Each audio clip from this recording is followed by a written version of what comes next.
Sesaat lagi, Anda akan menyaksikan Today's Inspiration bersama Tommy Syawira hanya di SLC 888.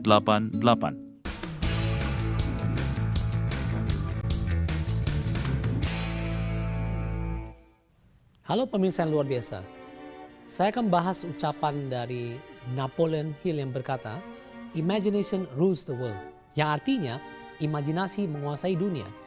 Menurut saya benar sekali ucapan dari Napoleon. Dan kalau kita ingin berhasil di era milenium ini, maka tidak cukup hanya mengandalkan logika dalam menciptakan sesuatu.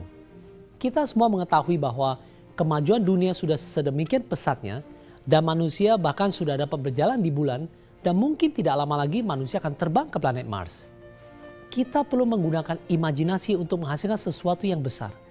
Semua benda-benda yang ada di sekitar kita adalah awalnya berawal dari imajinasi. Saya akan mengambil contoh yang sederhana. Misalnya bagaimana terciptanya ponsel atau handphone yang sekarang dilengkapi dengan berbagai media. Handphone awalnya bisa tercipta karena ada telepon yang memakai kabel. Setelah telepon tercipta, orang mulai berpikir mungkinkah ada telepon yang bisa dibawa kemana-mana tanpa kabel? Akhirnya ditemukan wireless phone.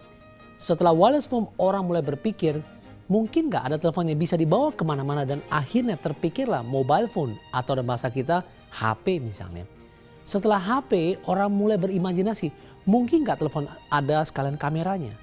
Setelah itu mulai berimajinasi lagi, mungkin nggak menambahnya dengan video kamera atau radio, lalu sebagai komputer maupun yang terakhir bisa berfungsi sebagai TV.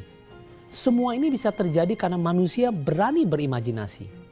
Pemirsa yang luar biasa, di era ini kita harus lebih sering menggunakan otak kanan atau imajinasi kita dan selain juga menggunakan otak kiri atau logika.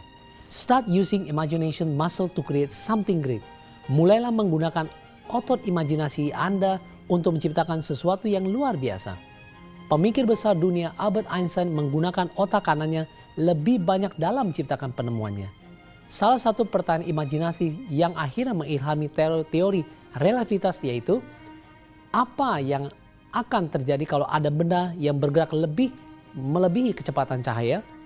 Saya yakin semua orang bisa bertanya hal yang sama, tapi tidak semua orang terpikir untuk bertanya hal yang sama. Mengapa? Karena mereka berpikir secara logika bahwa tidak mungkin ada yang bisa lebih cepat daripada cahaya. Namun dengan berimajinasi kita akan mampu mewujudkan impian kita meskipun kadang-kadang pemikiran logika tidak mampu menjelaskannya. Jadi kita harus mulai berimajinasi dengan pertanyaan-pertanyaan seperti ini kepada diri kita. Seandainya semua ini mungkin, apa yang harus kita persiapkan?